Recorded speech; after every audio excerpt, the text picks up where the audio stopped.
Oke, sampai 3 ya. Email toh? Nama lengkapnya Amel ya? Rizky Amel ya. Oke, Amel. Kita ketemu lagi untuk yang keberapa, Amel? Ketiga dok. Ketiga ya.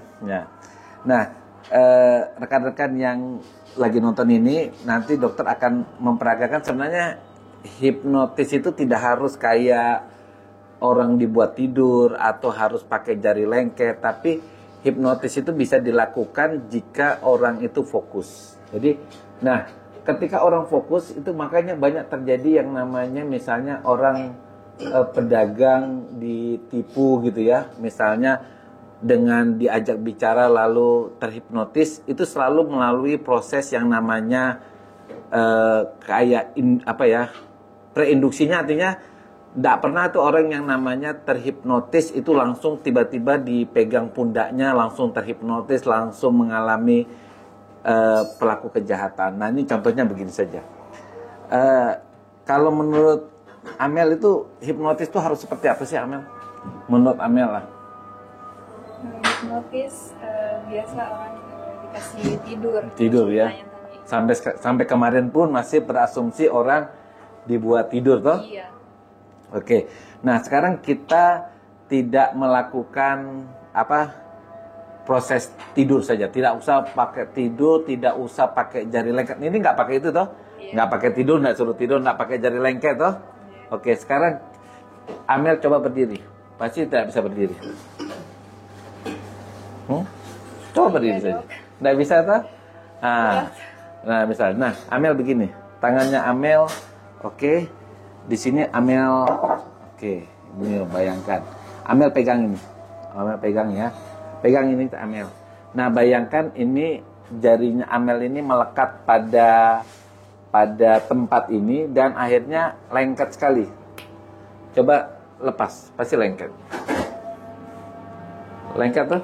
Iya dok. Nah, artinya sekarang lepas lagi. Lepas, oke. Nah, kan tidak melalui tes tutup mata, tidak toh? Langsung. Nah, itu karena Amel itu orangnya fokus. Nah, sementara ini Amel berpikir hipnotis itu apa sih gunanya? Ayo berpikir, sudah. Dokter tanya, hipnotis itu untuk apa? Mengeluarkan unek-unek. Iya, begitu ya. Jadi kata hipnotis itu kayak kuya-kuya, jadi di hipnotis lalu apa yang menjadi kesadarannya keluar. Benar toh? Sebenarnya hampir mirip juga sih. Tapi hipnotis itu sebenarnya tidak seperti itu. Jadi tidak ada sih hipnotis orang dikeluar unek-uneknya gitu, itu tidak ada ya. Nah, hipnotis itu sebenarnya pikiran kita dibuat rileks. Nah, hipnotis itu banyak gunanya. Tapi sementara ini kan rekan-rekan taunya hipnotis itu kayak buat pertunjukan televisi yang membuat kayak lucu gitu ya. Padahal hipnotis itu gunanya pertama untuk terapi. Makanya kita kenal dengan nama istilahnya hipnoterapi, untuk menghilangkan stres, cemas, takut, rasa khawatir. Misalnya takut naik pesawat, takut hantu, takut gelap bisa. Atau penyakit yang berhubungan dengan psikosomatis, yaitu penyakit yang disebabkan oleh pikiran. Misalnya asam lambung, pusing, nyeri ulu hati, dan seperti itulah yang bisa diterapi dengan hipnoterapi. Tapi kita juga kenal sih yang namanya hipnomotivasi. Jadi memotivasi seseorang agar lebih bersemangat. Misalnya perusahaan-perusahaan yang memanggil motivator itu juga berupa hipnomotivasi. Ada hipnosleep untuk anak-anak agar semangat belajar. Jadi orang tua yang kepingin anaknya cerdas itu bisa menggunakan hipnosleep. Nah, contohnya hipnosis itu kita tidak harus kayak proses di televisi, harus melalui, tapi tanpa melalui itu pun bisa. Misalnya, ini minumannya belum datang ya. Oke, Amel, tangannya di sini lengket begini ya. Ini kita lihat saja. Bisa arahkan ke sana? Bisa ya. Oke, ini tangannya sekarang lengket. Pernah lihat film Spider-Man? Iya. Nah, sekarang lengket seperti tangan Spider-Man. Lengket sekali. Sekarang coba cabut tapi lengket. Benar tuh lengket tuh? Iya dok. Nah, kita tidak melalui proses sama sekali yang seperti induksi atau apa, tapi ini melalui proses ketika kita tahu seseorang konsentrasi, fokus, maka dia bisa dihipnoterapi. Oke, sekarang terlepas kembali normal. Oke. Nah, sekarang Amel tahu ini Amel ya. Ini kita kasih contoh lagi. Ini bendanya ringan ini ya, bendanya ini ringan banget ini. Nah sekarang benda ini saya taruh di sini, saya kasih kekuatan benda ini, dan benda ini kuat sekali. Sekarang beratnya sudah sama seperti berat motor, jadi beratnya 3 kali berat badanmu, oke? Sekarang beratnya jadi 100 kilo. Jadi beratnya 3 kali dari berat badanmu. Nah, angkat beratnya. Pasti berat sekali. Nah, benar tuh. Tapi Emil, kita kan tidak pakai proses-proses kayak sebelumnya toh. Tapi kan benda ini berat toh, berat sekali. Nah, itu berat sekali. Benar? Iya. Oke. Angkat dengan kekuatan pasti berat sekali, makin berat. Benar? Oh, berat ya. Oke, sekarang kita coba. Pernah lihat pemirsa pernah nonton film Sendal Bolong enggak? Iya. Benar ya. Kan peristiwa sendal bolong kalau dia beli sate, satenya keluar dari badannya toh. Nah, sekarang saya tanya, pernah kasih gambaran uang 100.000 itu seperti apa sih? Uang 100.000. 100.000. Ada orangnya. Uang 100.000 gambarannya bagaimana? Gambarnya seperti apa uang 100.000? 100.000 ada orangnya, warnanya merah. Ada tulisan-tulisan. Oh iya, yang benar 100.000 ya. Nah, di dompetnya dokter itu cuma ada uang 100.000. Oke? Yakin uang di dompetnya dokter cuma ada 100.000. Ini uang di dompet ini cuma ada uang 100.000. Ini uang 100.000. Uang berapa ini? 100.000? Iya. 100.000 toh? Ini uang 100.000. Ambil satu. Ini 100.000 yang kedua. Benar? 100.000 kedua? Oke. Ini 100.000 yang ketiga. Oke. Jadi coba hitung jumlahnya berapa ratus ribu? 300.000. Coba kasih gambaran uangnya seperti apa itu? Uang 100.000 itu? Ada orangnya, ada tulisannya, ada tulisan 100.000. 100.000 ya. Berarti lama-lama dokter bisa jadi sendal bolong ini. Dokter bayar tukang satenya pakai daun, tapi dia bisa berubah jadi uang 100.000. Nah, itu karena kita bermain di mindset seseorang yang sehingga orang itu berpikir bahwa itu uang 100.000. Oke? Sekarang Amel percaya enggak ya kalau seseorang yang sedih itu bisa membuat asam lambungnya naik, bisa buat pusing. Pernah ngalami gitu enggak ya? Iya, pernah. Jadi kalau kita lagi murung itu asam lambungnya naik, pusing, kemudian lemes, benar ya? Nah, itu disebut psikosomatis. Tapi berbalik, kalau orang itu bahagia, itu malah badannya malah kayak seger, kepalanya nyaman, perutnya nyaman. Begitu ya, kalau dia bahagia. Nah, Amel, kalau dokter taruh begini, berarti Amel menjadi orang yang sedih banget. Oke? Nanti ciri-ciri sedih itu apa? Pusing, asam lambungnya naik gitu. Tapi kalau seperti ini bulat, maka Amel menjadi orang yang bahagia. Setuju? Jadi kalau ini timbul perasaan sedih pada Amel, tapi kalau begini timbul perasaan bahagia. Nah, sekarang timbulkan perasaan bahagia. Nah, apa yang terjadi Amel? Perutnya bagaimana? Bisa bercerita? Nyaman dong. Nyaman, enak ya. Peristiwa bahagia apa sih yang membuat kamu senang? Pulang kampung sama ketemu orang tua. Itu bahagia banget ya. Nah, sekarang ini apa? Sedih karena apa? Peristiwa sedih yang membuat itu. Ayo. Apa sedihnya? Cari satu peristiwa yang membuat kamu sedih. Jangan neteskan air mata. Bercerita, apa yang buat kamu sedih? Ditinggal seseorang? Ya? Itu buat sedih ya? Iya. Nah, itu apa yang terjadi di tubuhmu kalau kamu lagi sedih? Memuntah begitu ya. Jadi dia mempengaruhi fisik ya. Oke. Nah, sekarang rekan-rekan begini. Ternyata hipnotis itu bisa kita membuka memori yang terjadi di masa lalu. Amel umur berapa sekarang? 25. Nah, Amel, coba dokter mau tanya, waktu kamu umur tepat 17 ulang tahun ke-17. Bagaimana situasi pada saat itu? Ingat, peristiwa di mana kamu ulang tahun ke-17. Ayo. Siapa yang mengucapkan pertama kali ulang tahun itu? Pertama kali mengucapkan orang di rumah dong. Orang di rumah? Iya. Oke, orang di rumah siapa? Kakak gitu ya. Pada waktu itu kakakmu pakai baju apa? Masih ingat? Oke. Baju merah. Pakai baju merah. Oke. Kamu pakai baju apa pada saat ulang tahun ke-17? Lupa ya. Lupa.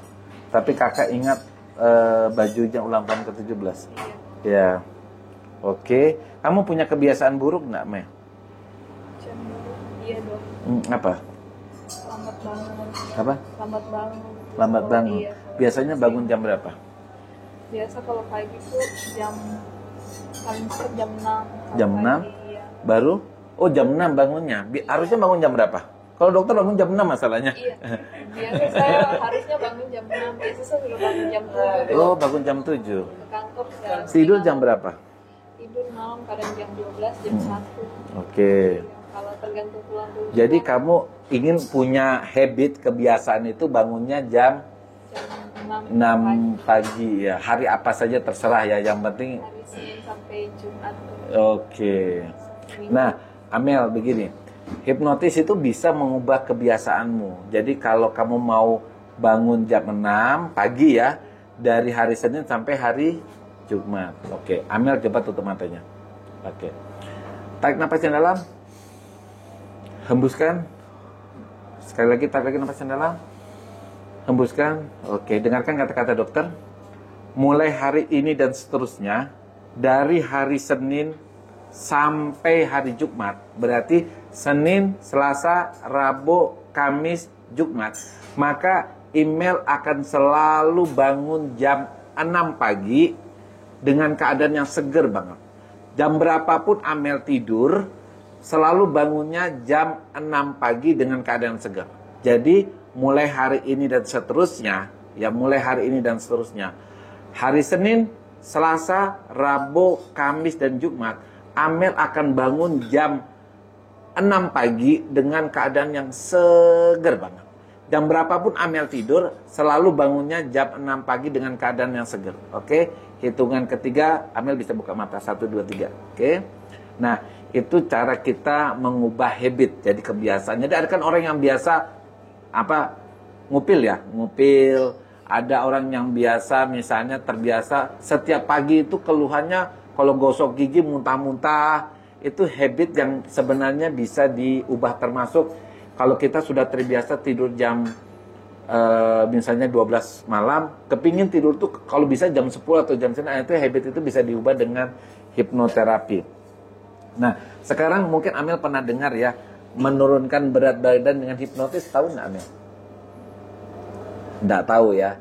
Nah kan kita lihat ada Dewi Huges itu ya. Dewi Huges kan berat badannya bisa turun dengan menggunakan hipnotis. Pada dasarnya hipnotis itu bisa membuat orang keinginan makannya itu menjadi turun. Nah selama ini kan rekan-rekan yang mau menurunkan berat badan itu selalu dengan tekad kemauan yang kuat. Jadi sudah terbiasa makan mungkin 5-6 kali, lalu dipaksa dengan tekad makan 3 kali, ya makan 3 kali. Kemudian selama proses makan 3 kali itu keinginan makannya tuh ditekan, dan itu bisa menimbulkan stres pada orang yang melakukan diet. Nah, kalau kita dengan menggunakan hipnoterapi atau hipnosis pada keinginan kita untuk diet, maka keinginan nafsu makan kita di luar jam makan yang kita tentukan itu hilang, sehingga kita akan makan sesuai dengan jadwal kita tanpa kita tersiksa oleh keinginan makan kita. Nah, itu prinsip dari penurunan berat badan untuk orang yang mau diet tanpa mengalami stres yang berlebihan.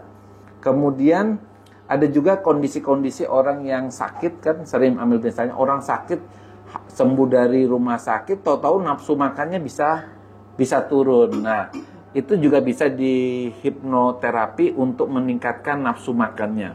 Nah, ada video dokter sebelumnya, seorang orang tua yang umurnya 80 tahun itu tidak bisa makan apapun kecuali minum air putih selama 20 hari. Nah, mindsetnya kita ubah dari orang yang melihat makanan itu dengan mual, itu menjadi nafsu makannya menjadi berlipat-lipat, ya. Jadi setiap lihat makanan dia langsung keinginan makannya luar biasa. Nah, Amel pasti pernah dengar jika ada pasien yang tidak mau minum obat, tidak bisa minum obat karena rasanya pahit, ya. Rasanya pahit. Oke. Ada minuman sudah? Oke.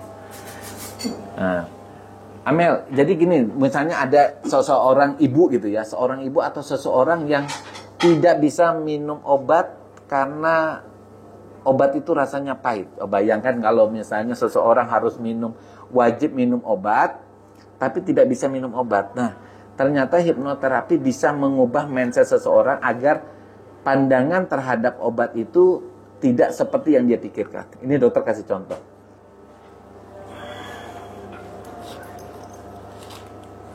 Oke, ini ada tablet ini suplemen kesehatan, ya, berarti vitamin tuh ini. Amel nggak ada alergi sama vitamin toh? Enggak. Oke, sekarang oke.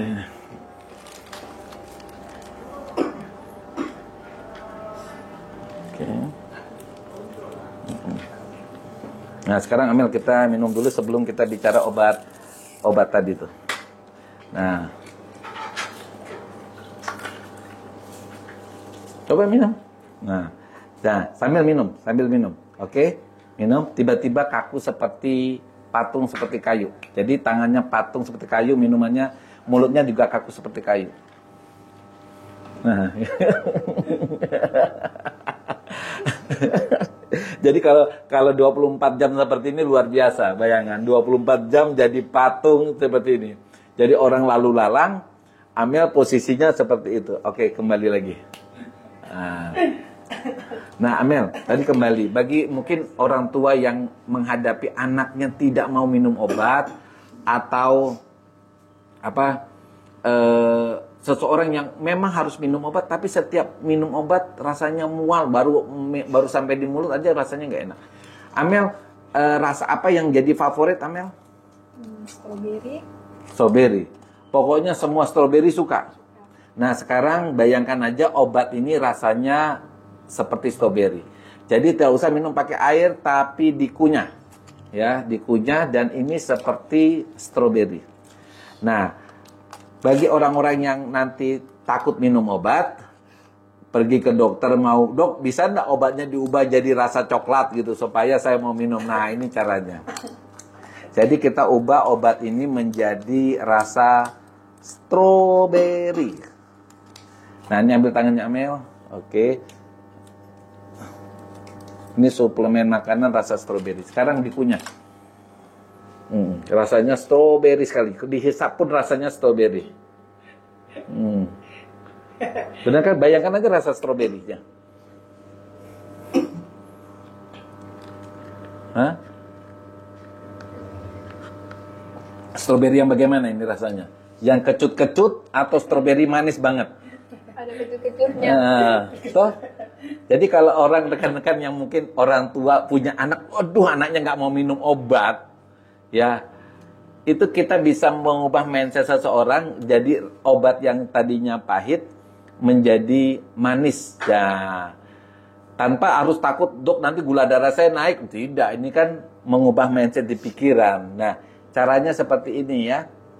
Jadi hipnoterapi itu bisa membantu seseorang menjadi bisa minum obat secara teratur tanpa ini. Masih rasa strawberry. Oke, sekarang kita minum dah.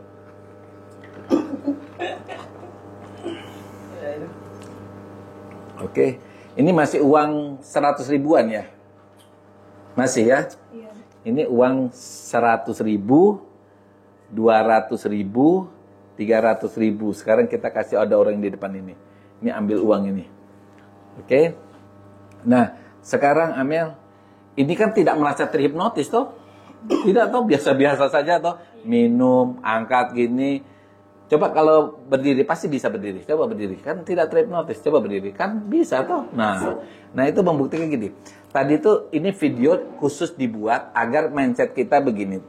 Kita tidak berpikir bahwa hipnoterapi itu harus tertidur, harus mengorek rahasia. Ternyata hipnotis itu banyak gunanya untuk motivasi, agar anak bisa rajin belajar, agar anak mau minum obat gitu ya, agar anak bisa jadi anak nakal menjadi anak yang baik, agar anak menjadi menurut pada kehendak orang tua ya.